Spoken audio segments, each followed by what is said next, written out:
Assalamu alaikum and welcome back to Intellect Coaching Center YouTube channel. Today we are going to start with the course Discrete Mathematics और इस course को जो है वो discrete structure भी कहा जाता है। पहले हम जरा इस कोर्स की थोड़ा सा आउटलाइन देख लें, थोड़ा सा इस कोर्स को समझने की कोशिश कर लें, कौन सी बुक्स हम लोग फॉलो करेंगे जरा उसके बारे में बात कर लेते हैं। दो मेजर बुक्स हैं इसकी, जो कोर बुक्स हैं, जो कि तकरीबन तमाम बड़ी यूनिवर्सिटीज के अंदर इन्हीं की बुक से पढ़ाया जाता है। एक है डिस्क्रीट मैथमेटिक्स विद एप्लीकेशंस, ये इसका मैं सेकंड एडिशन यूज कर रहा हूँ। आप इस वक्त इसका जो भी लेटेस्ट एडिशन हो आप वो इस्तेमाल कर लीजिएगा। और सुसाना की ये किताब है, इसकी इसी के नाम से जो है ना वो मशहूर भी है। दूसरी जो है ना वो रोजन के नाम से, केनेथ रोजन के नाम से मशहूर है। ये है discrete mathematics and it's applications. मैं इसका फोर्थ एडिशन इस्तेमाल कर रहा हूँ, आप चाहें तो कोई भी लेटेस्ट एडिशन इस्तेमाल कर लीजिएगा। इसके साथ साथ रॉज एंड राइट की मैं रेफरेंस बुक भी इस्तेमाल कर रहा हूँ। इसके अलावा और भी आप किसी भी किताब को फॉलो कर लें, उससे बहरहाल कोई फर्क नहीं पड़ता। आगे बढ़ते हैं। पहले तो समझते हैं कि डिस्क्रीट मैथ्स क्या चीज़ है। और discrete maths basically discrete mathematics concerns processes that consist of a sequence of individual steps. देखिए ये जो आखिर के दो वर्ड्स हैं ये बहुत अहमियत के हामिल है। इंडिविजुअल स्टेप्स यानी कि एक एक स्टेप करके जो ना हम आगे बढ़ते हैं। बेसिकली डिस्क्रीट मैथमेटिक्स का जो कंपैरिजन होता है वो होता है कंटिन्यूअस मैथमेटिक्स से, और उसका डिफरेंस यहाँ पे लिखा हुआ है। डिस्क्रीट में क्या होता है कि हमारे पास सर्टेन वैल्यूज होती हैं और इसमें सिर्फ और सिर्फ इंटीजर वैल्यूज को कंसीडर किया जाता है। मिसाल के तौर पर अगर मैं आपसे पूछूंगी बताइए कि 2 से लेकर 5 के दरमियान में कितने डिजिट्स हैं, तो आप मुझसे कहेंगे कि sir there are 2 digits in between 2 and 5, यानी कि 3 एंड 4 होता है। लेकिन अगर मैं आपसे पूछूं कि how many continuous values are there in between 2 and 5, so there are infinite continuous values in between 2 and 5। क्योंकि जब when we talk about the continuous, तो कंटिन्यूअस में क्या होता है कि डेसिमल के बाद की वैल्यूज भी कंसिडर की जा रही होती हैं। यानी कि मिसाल के तौर पर 2 के बाद जो पहली वैल्यू हो सकती है, हो सकता है कि वो 2.00001 हो। उसके बाद इसी तरीके से वो 2.002 हो जाएगा, फिर 2.0003 and so on so forth. So you can imagine कि there will be infinite number of values in between 2 and 5 if I talk about the continuous values। और इसी कंटिन्यूस वैल्यूज के लिए आप लोग कैलकुलस का कोर्स पढ़ते हैं। तो जो आप इंटीग्रेशन का सिंबल बनाते हैं वो इसीलिए बनाते हैं कि we use to have infinite number of values in between two intervals. ठीक है जी। अच्छा, अब एग्जांपल्स क्या क्या हो सकती हैं वो देखते हैं जरा। पहली एग्जांपल यहाँ पे लिखी हुई है, number of students in the class. ठीक है जी, एक क्लास में लेट्स सपोज 50 स्टूडेंट्स हो सकते हैं, 60 हो सकते हैं, 100 हो सकते हैं, 1000 हो सकते हैं। लेकिन कोई पॉइंट में डेसिमल वैल्यूज नहीं हो सकती। मतलब ऐसा नहीं हो सकता कोई मैं पूछूं भी क्लास में कितने स्टूडेंट्स हैं, कोई मुझसे बोला कि सर 45.5 या 46.5 स्टूडेंट्स क्लास के अंदर मौजूद है, तो I mean doesn't make any sense. तो जो भी नंबर ऑफ स्टूडेंट्स हैं वो इंटीजर होंगे। इसी तरीके से एक हॉस्पिटल में ट्रीट किए जाने वाले पेशेंट्स की जो तादाद है वो भी डेफिनेट सी बात है वो इंटीजर होगी। इसी तरीके से हम लोग जब भी डाइस को रोल करते हैं, यानी कि जब लूडो खेलते हैं डाइस को रोल करते हैं, तो yes we can have integer values, इधर इट वुड बी 1 2 3 4 5 और 6। इसी तरीके से पेटल्स ऑन द फ्लावर, ये बहुत सारे होते हैं, इन मतलब बहुत सारे होते हैं लेकिन काउंटेबल होते हैं, तो definitely it will be discrete. किसी भी शॉप के अंदर कस्टमर्स ये कम भी हो सकते हैं, ये ज्यादा भी हो सकते हैं, but they will be countable और ये हमेशा डिस्क्रीट वैल्यूज होंगी, इंटीजर वैल्यूज होंगी। अच्छा, कंटिन्यूस डेटा क्या होता है, उसमें बहुत सारी वैल्यूज हो सकती हैं। कि बोल रहे हैं ना, लिखा हुआ भी है continuous data is data that can take any value within the range. मैं आपसे पूछूंगी 2 से 3 के दरमियान में कितनी वैल्यूज हैं, सो भाई वो अनकाउंटेबल है, इनफाइनाइट वैल्यूज हैं। एग्जाम्पल लिखी हुई है यहाँ पर, एक पर्सन की जो हाइट है डेफिनेट सी बात है कि वो डेसिमल में होती है। इसी तरीके से कोई भी रेस लग रही है उसमें जो भी टाइम है वो बहरहाल फ्रैक्शंस में भी हो सकता है, वो डेसिमल में भी हो सकता है। इसी तरीके से इंसान का वेट और किसी भी लीफ की जो लेंथ है हम उसको कंटिन्यूस ट्रीट करते हैं। ऑलराइट, आइए जरा अपने पहले टॉपिक की तरफ, जो जिसका नाम है लॉजिक। देखिए जी, लॉजिक को उर्दू में कहते हैं मंतक, यानी कि जिसकी कोई तुक बनती हो, और यही वो चीज है जिसकी बुनियाद पर अल्लाह रब्बुल इज्जत ने हमें अशरफुल मखलूकात बनाया है। Yes we can differentiate between the true and false and yes and no, और अच्छे और बुरे के दरमियान में हम फर्क करते हैं सिर्फ इस लॉजिक की बुनियाद पर। So logic is the study of the principle and methods that distinguish between a valid and an invalid argument. ठीक है जी, बात समझ में आ गई है। यहाँ पे वही दोनों बातें सामने आ गई जो मैं भी कर रहा था आपसे, कि ये एक ऐसी चीज है जो कि सही और गलत आर्ग्यूमेंट के दरमियान में फर्क करती है। मूविंग फॉरवर्ड, सिंपल स्टेटमेंट किसको बोलते हैं हम लोग? एक ऐसी स्टेटमेंट जिसका जवाब आप ट्रू या फिर फॉल्स में दे सकें उसको हम लोग सिंपल स्टेटमेंट कहते हैं। और डिस्क्रीट मैथमेटिक्स या डिस्क्रीट स्ट्रक्चर के अंदर उसको हम लोग प्रोपोजिशन भी कहते हैं। ऑलराइट, मूविंग फॉरवर्ड, कुछ एग्जांपल्स देख लेते हैं। आप भी देखें कि 2 + 2 इज इक्वल टू 4। क्या मैं इसका जवाब ट्रू या फॉल्स में दे सकता हूँ? यस, मैं इसका जवाब ट्रू या फॉल्स में दे सकता हूँ, इसलिए मैं इसको बोलूंगा प्रोपोजिशन। अच्छा, student used to get confuse कि जिसका आंसर ट्रू होगा वही प्रोपोजिशन होगा। नहीं, ऐसा नहीं है। मेरा जुमला सुनिएगा, मैं ये कह रहा हूँ कि जिसका जवाब आप ट्रू या फॉल्स में दे सकें आप हम उसे प्रोपोजिशन कहते हैं। अच्छा, इसी तरीके से आप ये दूसरा सेंटेंस देख लीजिए, इट इज संडे टुडे। अब या तो ये बात ट्रू होगी या फिर ये बात फॉल्स होगी। That's why we call it a proposition या फिर सिंपल स्टेटमेंट।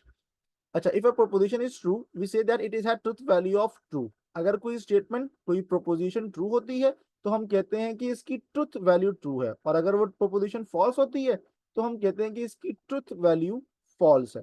ठीक है जी। ट्रू को हम लोग टी से रिप्रेजेंट करेंगे और फॉल्स को हम लोग एफ से रिप्रेजेंट करेंगे। Alright, moving forward. अच्छा, अब कुछ एग्जांपल्स और देख लें कि कौन सी प्रोपोजिशंस हैं और कौन सी प्रोपोजिशंस नहीं है। ग्रास इज ग्रीन, इसका जवाब ट्रू या फॉल्स में दिया जा सकता है। Yes, it's a proposition. 4 + 2 is equals to 6, whether this condition is true, whether this statement is true और फॉल्स, इसका जवाब ट्रू या फॉल्स में दिया जा सकता है, इसलिए हम कहते हैं कि ये एक स्टेटमेंट है। 4 + 2 इज इक्वल्स टू 7, यस, इसका जवाब ट्रू या फॉल्स में दिया जा सकता है, that's why we call it कि ये प्रोपोजिशन है। Toronto is the capital of Canada, तो इसका जवाब ट्रू या फॉल्स में दिया जा सकता है, इसलिए हम कहते हैं कि हाँ, ये एक प्रोपोजिशन है। फाइन, नॉट अ प्रोपोजिशन देखते हैं, इसकी मिसाल क्या हो सकती है? क्लोज द डोर, इसका जवाब ट्रू या फॉल्स में नहीं दिया जा सकता, तो हम कहते हैं कि ये प्रोपोजिशन नहीं है। अच्छा जी, दूसरी एग्जांपल देखें आप, x is greater than 2। I don't know the value of x, मुझे x की वैल्यू नहीं पता, तो मैं इसके अंदर इसका जवाब ट्रू या फॉल्स में नहीं दे सकता, इसलिए मैं कहता हूं कि ये प्रोपोजिशन नहीं है। ही is very rich, I don't no कि ही हु इज ही किसके बारे में बात हो रही है। हो सकता है कि ये बिल गेट्स के बारे में बात हो रही हो, या हो सकता है ये मोहल्ले के जो अब्दुल शकूर भाई हैं उनके बारे में बात हो रही हो। तो बहरहाल आई don't know who is he, इसलिए मैं इसका जवाब ट्रू या फॉल्स में नहीं दे सकता, दैट्स व्हाई ये नॉट अ प्रोपोजिशन है। व्हाट टाइम इज इट, क्या मैं इसका जवाब ट्रू या फॉल्स में दे सकता हूँ? द आंसर इज नो, मैं तो ये बताऊंगा कि 2 बज रहे हैं, 3 बज रहे हैं, 4 बज रहे हैं, इसलिए ये नॉट अ प्रोपोजिशन है। All right, moving forward, rule समझिएगा। If the sentence is preceded by other sentence that make the pronoun or variable reference clear, then the sentence is a statement. अच्छा, अभी पिछली आपने स्लाइड में देखा था ना, क्या आखिर की जो 2 नॉट अ प्रोपोजिशन थे वो क्यों थे? मेरे पास कॉन्टेक्स्ट नहीं था, बल्कि आखिर के जो 3 है उन तीनों में देखिए मेरे पास कॉन्टेक्स्ट नहीं था। जो स्टेटमेंट नंबर 2 लिखी हुई थी नॉट अ प्रोपोजिशन में, that was x is greater than 2, I don't know the value of x, x was unknown. तीसरे सेंटेंस में क्या लिखा था? He is very rich, I don't know about the he, तो he is unknown, what time is it. अच्छा बहरहाल ये एक डिफरेंट है, तो दूसरे और तीसरे केस के अंदर बात हो रही है। अब देखिए, अगर कॉन्टेक्स्ट मुझे मिल जाए, मुझे x की वैल्यू दे दी जाए कि x is equal to 1, yes, now I can determine the truth value of this sentence, x is greater than 2, is it true और फॉल्स। मैं इसका जवाब ट्रू या फॉल्स में दे सकता हूँ इररिस्पेक्टिव ऑफ द फैक्ट कि इसका जवाब ट्रू है या फॉल्स है, लेकिन मैं इसका जवाब ट्रू या फॉल्स में दे सकता हूँ। That's why this is I statement now. अब ये स्टेटमेंट है, पहले ये स्टेटमेंट नहीं थी। अच्छा, अब क्या हुआ, मैंने बता दिया Bill Gates is an American, he is very rich. तो ही का मतलब क्या हुआ, मैं किसके बारे में बात कर रहा हूँ? बिल गेट्स के बारे में। Yes, now I can determine the answer of this question as true और फॉल्स नाउ। अब मैं इसका जवाब ट्रू या फॉल्स में दे सकता हूँ, इसलिए मैं इसको बोलूंगा अब ये एक स्टेटमेंट बन चुकी है। अच्छा, अब इसको समझते हैं जरा, ये आपके हिस्से में सवाल आया है, pause the video and record the answers. अच्छा, गौर कीजिएगा जरा, x + 2 is positive. Again the problem is that कि I don't know the value of x। आपको इन सवालात में ये बताना था कि इनमें से कौन सी स्टेटमेंट है और कौन सी नहीं है। तो पहले का जवाब ये हुआ कि x + 2 is positive, I don't know the value of x, इसलिए ये नॉट अ स्टेटमेंट है। ठीक है जी, ये स्टेटमेंट नहीं है। मे आई कम इन, क्या आप इसका जवाब ट्रू या फॉल्स में दे सकते हैं? द आंसर इज नो, इसलिए ये भी स्टेटमेंट नहीं है। लॉजिक इज इंटरेस्टिंग, इसका जवाब आप ट्रू या फॉल्स में दे सकते हैं, that's why this is a statement, या जिसको आप प्रोपोजिशन भी कह सकते हैं। इट इज हॉट टुडे, इसका जवाब आप ट्रू या फॉल्स में दे सकते हैं, इसीलिए हम इसको कहते हैं कि ये एक स्टेटमेंट है। -1 इज ग्रेटर देन 0, यस, इसका जवाब आप ट्रू या फॉल्स में दे सकते हैं, that's why we call it a statement. x plus y is equals to 12. I don't have the value of x, neither I don't have the value of y. ना तो मेरे पास x की value है, ना मेरे पास y की value है। मैं इस स्टेटमेंट के बारे में हतमी तौर पे सच्चाई यानी कि ट्रू या फॉल्स का फैसला नहीं कर सकता, इसलिए मैं ये कहूंगा कि this is not a statement. Compound statements कैसे बनती हैं? जब मैं सिंपल स्टेटमेंट्स को आपस में मिला दूं with the help of some connectives, उसको हम लोग बोलते हैं कंपाउंड स्टेटमेंट्स। अच्छा, अब मैं यहाँ पे तीन कनेक्टिव्स का जिक्र करने के लिए जा रहा हूँ, जरा समझने की कोशिश कीजिएगा। मेरी पहली स्टेटमेंट थी 3 + 2 = 5, और जो दूसरी स्टेटमेंट थी वो थी Lahore is a city in Pakistan. इन दोनों को मिलाने के लिए मैंने एंड का सहारा लिया है, ठीक है जी। तो this is a logical connective. इसी तरीके से मेरे पास पहली स्टेटमेंट थी द ग्रास इज ग्रीन, दूसरी स्टेटमेंट थी इट इज हॉट टुडे। इन दोनों को मिलाने के लिए मैंने और का सहारा लिया है। इसी तरीके से डिस्क्रीट मैथमेटिक्स इज नॉट, ये बचपन में आप लोग पढ़कर आ चुके हैं, is not difficult to me. तो अब आपको समझ में आ गया कि आपने जब बचपन में बूलियन अलजेब्रा पढ़ी थी, वहां पर आपने इन तीनों का इस्तेमाल किया था, यानी कि एंड और नॉट, इन तीनों का। यही मेरे पास तीनों लॉजिकल कनेक्टिव्स हैं जिनको हम आगे प्रोसीड करेंगे। अच्छा, अब सिंबॉलिकली रिप्रेजेंट कैसे किया जाता है इन तमाम की तमाम चीजों को, आइंदा समझते हैं। मिसाल के तौर पर मेरे पास पहली स्टेटमेंट थी Islamabad is the capital of Pakistan. मैंने कहा जहां पर भी ये स्टेटमेंट लिखी हुई होगी मैं इसको पी से रिप्रेजेंट करूंगा। और दूसरी तरफ मेरे पास लिखा हुआ है 17 is divisible by 3। I know कि it is not divisible, but लिखा हुआ है तो लिखा हुआ है, तो I will represent it by with the help of Q. ठीक है जी। अब अगर ये लिखा जाता है P एंड Q, तो इसको लिखने का अंदाज क्या होगा? पहले P की स्टेटमेंट लिखी जाएगी। P क्या चीज है? Islamabad is the capital of Pakistan. और इसका मतलब क्या होता है? इसका मतलब होता है एंड क्यू का मतलब क्या था? 17 इज डिविजिबल बाय 3। ठीक है जी। तो इस तरह से मेरी स्टेटमेंट कंप्लीट हो गई है। अब इसको अगर आप गौर करें तो पहले क्या आएगी? पी वाली स्टेटमेंट आएगी, यानी कि Islamabad is the capital of Pakistan. और फिर क्या आएगा? क्यू आएगा। क्यू का मतलब क्या है? 17 इज डिविजिबल बाय 3। इन दोनों के दरमियान में क्या चीज आ जाएगी? This is the symbol of और। तो यहाँ पर मैंने लगा दिया है और। फाइन। उसके बाद लिखा हुआ है negation of P. Negation of P का मतलब ये है कि जो भी पी की स्टेटमेंट हो उसको निगेट कर दिया जाए। निगेट का मतलब होता है उसको उल्टा कर दिया जाए। अब इसको लिखने के दो तरीके हैं। एक तो बहुत जबरदस्त तरीका है जो कि यूनिवर्सल तरीका है किसी भी चीज को निगेट करने के लिए, कि आप उसकी स्टेटमेंट से पहले ये लिख दीजिए it is not the case, ऐसा नहीं है, और उसके बाद जो भी स्टेटमेंट है उसको एज इट इज हू बहू रेप्लीकेट कर दीजिए। तो मैंने लिख दिया it is not the case that, और उसके बाद पी लिखा हुआ था। पी में क्या था? Islamabad is the capital of Pakistan. तो मेरी बात की जो है वो नफी हो गई, यानी कि मैंने शुरू में क्या कह दिया कि ऐसा नहीं है। कैसा नहीं है? उसके बाद जो ओरिजिनल स्टेटमेंट थी मैंने वो लिख दिया कि Islamabad is the capital of Pakistan. तो जुमले का मफहूम ये बन गया कि ऐसा नहीं है कि इस्लामाबाद पाकिस्तान का दारुल खिलाफा है। या फिर मैं क्या करूं?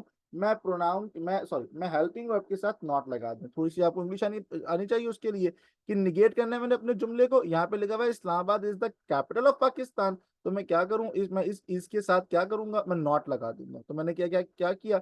इसके साथ नॉट लगा दिया, तो ये बन जाएगा Islamabad is not the capital of Pakistan. Alright, moving forward. अच्छा, ये मेरे पास कनेक्टिव्स और उनके सिंबल्स हैं। तीन तो मैंने डिस्कस करके आ चुका हूं मैं, निगेशन, कंजक्शन और डिसजंक्शन। अभी तक हमने कंडीशनल और बाय कंडीशनल नहीं पढ़े, ये इंशाल्लाह हम लोग नेक्स्ट लेक्चर के अंदर कवर करेंगे, तब इसका फिर चर्चा भी करेंगे। आइए जरा अब कहते हैं कि ये हमारे पास कुछ सेंटेंसेस हैं। यानी कि हमने क्या कहा कि पी का मतलब क्या है? It is hot. और क्यू का मतलब क्या है? It is Sunny. अब आप ये बताइए कि ये जो स्टेट सेंटेंसेस लिखे हुए हैं इनको कैसे लिखा जाएगा? तो it's your turn, try to write them out. और कीजिएगा जरा, पहला स्टेटमेंट था इट इज नॉट हॉट, यानी कि नॉट हॉट वाली क्या बात थी? हॉट वाली बात कहाँ पे हो रही थी? पी के साथ हो रही थी। लेकिन इसके साथ क्या बात की गई है? नॉट की बात की गई है। नॉट का मतलब ये है कि मुझे इस स्टेटमेंट का निगेशन करना है, तो मैंने क्या किया? पी के साथ निगेशन लगा दिया। सो आई एम डन। अच्छा जी, दूसरी बात क्या है? It is hot and Sunny. तो इट इज हॉट कहाँ पे लिखा हुआ है? पी के साथ लिखा हुआ है। और सनी कहाँ पर है? क्यू में लिखा हुआ है। तो मैंने पी भी लिखा और मैंने क्यू भी लिखा, और मैंने देखा बीच में क्या लगा हुआ है? एंड लगा हुआ है, तो मैंने एंड का सिंबल लगा दिया। As simple as that. इसी बात करते हैं, इट इज हॉट और सनी ये बिल्कुल ऊपर जैसा है, बस पी लिखा, क्यू लिखा, और बीच में मैंने और लगा दिया। फाइन। चौथे केस में क्या लिखा हुआ है? It is not hot but Sunny, यानी कि आज गर्मी तो नहीं है लेकिन सनी है। तो ये देखिएगा हॉट के साथ नॉट लगा हुआ, तो हॉट क्या है, पी, पी के साथ मैंने लगा दिया निगेशन, फाइन। और दूसरी बात क्या थी, सनी। अच्छा, student used to get confuse कि सर ये बट क्या चीज होती है, बट भी एंड वाला ही काम करता है बेसिकली। तो सनी है तो मैंने सनी के साथ निगेशन नहीं, यानी कि क्यू के साथ निगेशन नहीं लगाया, लेकिन मैंने हॉट के साथ निगेशन लगाया हुआ था और बीच में मैंने एंड का सिंबल लगा दिया, फाइन। अच्छा, it is neither hot nor Sunny, ना तो हॉट है ना ही सनी है। अब देखिए इसको लिखने के दो अंदाज हैं, ये समझने की कोशिश कीजिएगा। और इसके लिए आपको बचपन में आपने जो मैट्रिक क्लास के अंदर मैथ्स पढ़ी थी और उसमें आपने डी मॉर्गन्स थ्योरम पढ़ा था, वो भी समझने की जरूरत है। देखिए जी, पहली बात तो ये it is neither hot nor Sunny, fine. अच्छा, ना तो गर्मी है ना ही सनी है, तो मैं इसको ऐसे लिखता हूं कि भाई ये क्या चीज हो गया, इट इज हॉट, ठीक है, और इट इज सनी, ठीक है जी।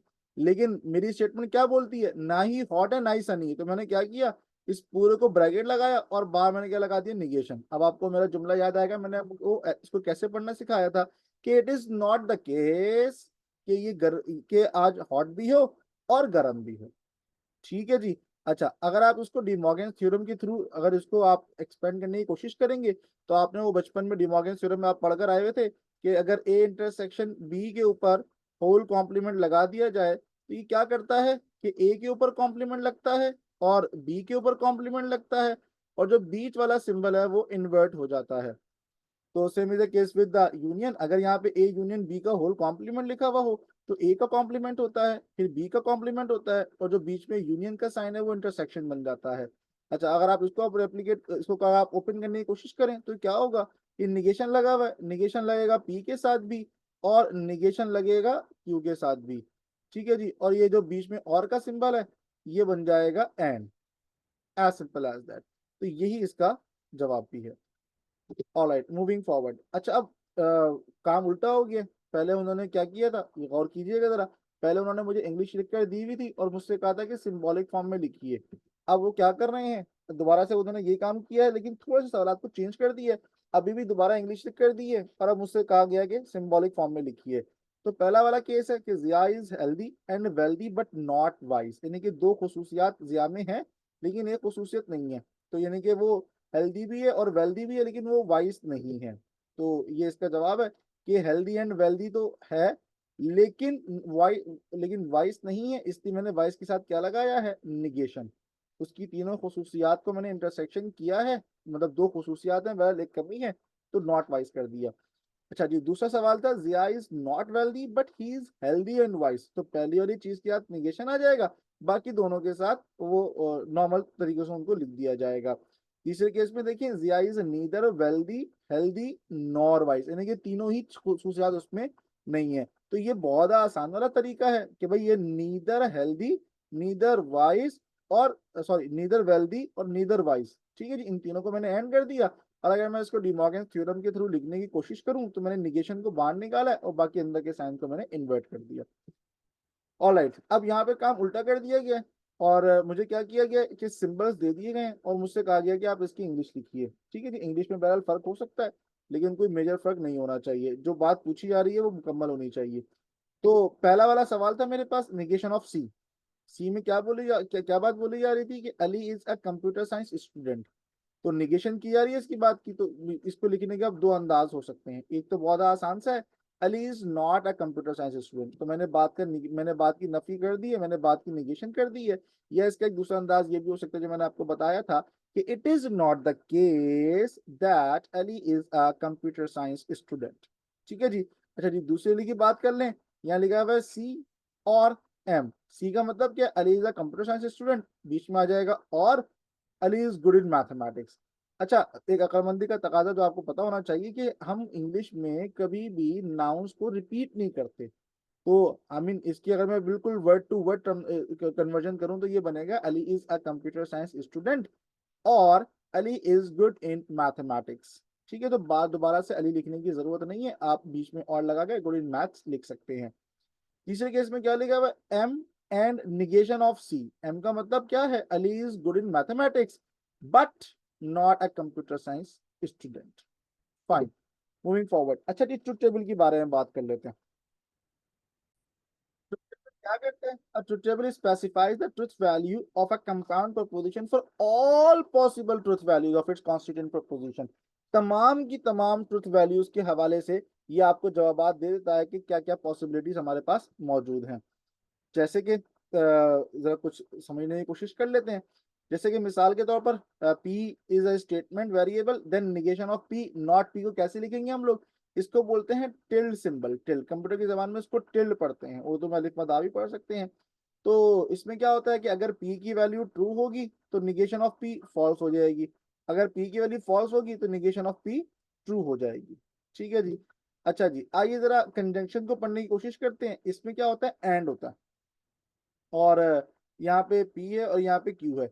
We are having two variables, तो याद रखिएगा इसका फॉर्मूला होता है 2 raise to the power n। How many possible combinations are there? These it depends upon the number of variables present in your truth table। तो मेरे पास दो वेरिएबल्स हैं, तो ये हो जाएगा 2 raise to the power 2, that becomes 4। तो इसका मतलब ये है कि I will be having 4 possible combinations. और इनको लिखने का बहुत आसान तरीका ये होता है कि दो ट्रू लिखें फिर दो फॉल्स लिख दीजिए। ठीक है जी। और क्यू वाले क्यू के अंदर क्या करेंगे, ट्रू फॉल्स ट्रू फॉल्स। ठीक है जी। अभी जब 3 वेरिएबल्स वाला आएगा तब मैं वहां पे भी करके इसको दिखा दूंगा। अच्छा जी, एंड के केस में क्या होता है कि both the condition should be true in order to get the output true. इसका मतलब क्या हुआ कि दोनों कंडीशंस को ट्रू होना चाहिए अगर आपको आउटपुट ट्रू चाहिए। ठीक है जी, समझने की कोशिश करते हैं। मिसाल के तौर पर मान लेते हैं कि कोई स्टूडेंट है बिलाल, और मैं इस पी को बिलाल बोल देता हूँ, और मान लेते हैं क्यू में कोई खातून है, कोई लड़की है, और मैं इसका नाम लेट सपोज किरण रख लेता हूँ। और समझने समझाने के लिए बात समझाने की कोशिश कर रहा हूँ मैं आपको कि हमारे यहाँ मुसलमानों में क्या होता है कि निकाह उस सूरत में हो सकता है जब लड़का और लड़की दोनों राजी हों। सिर्फ एक ही चीज है जिसको जाब कबूल बोलते हैं निकाह के अंदर। तो आइए जरा रिवर्स शुरू करने की कोशिश करते हैं। मिसाल के तौर पर बिलाल राजी नहीं है, किरण भी राजी नहीं है, मौलाना साहब भी निकाह नहीं पढ़ाएंगे। इसी तरीके से बिलाल राजी नहीं है, किरण तो राजी है, इस सूरत में भी निकाह नहीं हो सकता। अच्छा, अगले केस में क्या हुआ, बिलाल राजी है लेकिन किरण राजी नहीं है, इस केस में भी निकाह नहीं हो सकता। वो वाहिद सूरत जिसमें कि शादी हो सकती है, निकाह हो सकता है, वो ये है कि जब बिलाल भी राजी हो और किरण भी राजी हो तो मौलाना साहब निकाह पढ़ा दें। As simple as that. अच्छा जी, moving forward towards the inclusion, sorry inclusive और जिसको हम लोग डिसजंक्शन भी कहते हैं। Again we are having two variables, so for two variables there will be four possible combinations. मैं क्या लिखूंगा, ट्रू ट्रू फॉल्स फॉल्स, और क्यू में लिख दूंगा ट्रू फॉल्स ट्रू फॉल्स। ये बीच में लिखा हुआ है और का मतलब आपको पता ही है कि या तो ये या फिर ये, we can have an option. अच्छा, अब इसकी मिसाल को समझने के लिए मान लें कि एक तरफ हमारे पास कोई इकरा लड़की है, शादी दोबारा से बिलाल की हो रही है, और क्यू में दोबारा से किरण मौजूद है। अच्छा, अब बिलाल शादी करना चाहता है, और बिलाल मतलब इंटरेस्टेड है इकरा से भी शादी करने में और किरण से भी शादी करने में। सो बिलाल ने इकरा को, रिवर्स चल रहे हैं हम लोग, बिलाल ने रिश्ता भिजवाया लेकिन ना तो इकरा राजी हुई ना ही किरण राजी हुई, तो बिलाल की शादी नहीं हो सकती। इसको आप समझ लीजिएगा कि ये जो है वो बिलाल की शादी है। मैं इसको उर्दू में लिखने की कोशिश कर रहा हूँ, कोई गलती हो जाए तो मुझे माफ कीजिएगा। ये बिलाल की शादी हो रही है। अच्छा जी, अब दूसरे केस में क्या हुआ कि इकरा तो राजी नहीं हुई लेकिन किरण राजी हो गई। इस केस में भी इस केस में क्या हुआ, क्योंकि एक लड़की राजी हो गई है तो बिलाल की शादी हो जाएगी। अच्छा जी, अब क्या हुआ अगले केस में कि इकरा राजी हो गई लेकिन किरण राजी नहीं है, तब भी बिलाल की शादी हो जाएगी। सुभान अल्लाह व बिहम्दिही सुभान अल्लाह अज़ीम। बिलाल की खुशी की इंतहा देखिए, इकरा भी राजी हैं और किरण भी राजी हैं, इस सूरत में शादी हो जाएगी। ठीक है जी। अच्छा जी, moving forward towards the truth table. Truth table बनाने के लिए कुछ शराइत को समझ लीजिएगा। पहली चीज तो आपने ये देखनी है कि how many variables do you have, आपके पास कितने वेरिएबल्स हैं। अच्छा, जितने वेरिएबल्स होंगे उसके हिसाब से आप ट्रुथ टेबल बनाएंगे। इस वक्त मेरे पास कितने वेरिएबल्स हैं, दो वेरिएबल्स हैं, तो मैं क्या करूंगा, आई will be having four possible combinations. Fine. उसके बाद आपने देखना ये कि उनमें से कितने वेरिएबल्स का निगेशन मांगा जा रहा है आपसे। मेरे पास इस वक्त सिर्फ एक ही वेरिएबल का निगेशन मांगा जा रहा है। अगली चीज आपने देखनी है कि कोई ब्रैकेट सॉल्व हो रहा है क्या। अगर ब्रैकेट सॉल्व हो रहा हो तो आप उसको सॉल्व कीजिएगा। उसके बाद आपने देखना है कि कितने एंड सॉल्व हो रहे हैं, तो पहले आप एंड को सॉल्व करेंगे और आखिर में फिर आप और को सॉल्व करेंगे। ठीक है, तो ये सीक्वेंस है हमारा।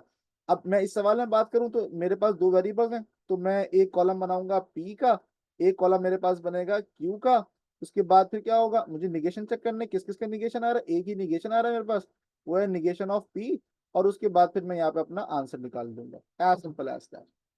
And here is your truth table. मेरे ख्याल में बहुत सिंपल सी बात है।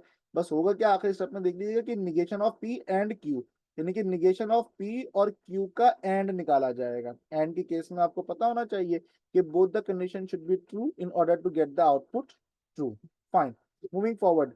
हाँ, अब इस सवाल में जरा गौर कीजिएगा, how many variables do we have, we are having 3 variables, यानी कि इसमें पी है, क्यू है और आर है। तो अब गौर कीजिएगा जरा, 2 की पावर क्या कितना हो जाएगा, 3, 2 की पावर 3 कितना होता है, 8, यानी कि we will be having 8 possible combinations. Fine. अच्छा, अब देखना ये कि इसमें निगेशन कितने आ रहे हैं, एक मेरे पास निगेशन ऑफ पी आ रहा है, एक मेरे पास निगेशन ऑफ आर आ रहा है। फाइन, 5 कॉलम्स हो गए मेरे पास। पहला कॉलम मेरे पास पी का होगा, दूसरा कॉलम मेरे पास क्यू का होगा, तीसरा कॉलम मेरे पास आर का होगा। ये तो तीनों मेरे पास वेरिएबल्स हो गए। फिर मैंने देखा निगेशन किस किस का, पी का निगेशन है मेरे पास, और क्या देखा मैंने, आर का निगेशन है मेरे पास। उसके बाद मैंने देखना ये कि कितने ब्रैकेट सॉल्व हो रहे हैं, एक ब्रैकेट सॉल्व हो रहा है मेरे पास, यानी कि क्यू और निगेशन ऑफ आर में करूंगा। उसके बाद जो पूरा आंसर मेरे पास आना है, यानी कि ये पूरी एक्सप्रेशन मैं इसको सॉल्व करूंगा। ठीक है जी, इस ये मैंने पूरा टू टेबल इसके अंदर सॉल्व करके दिखाया हुआ है, आप इसको देख लीजिएगा। If you have any question, so yes you are most welcome to comment in the comment section. I will try my level best to respond you as soon as possible, इंशाल्लाह। So this is the end of this lecture. See you in the next video, inshallah.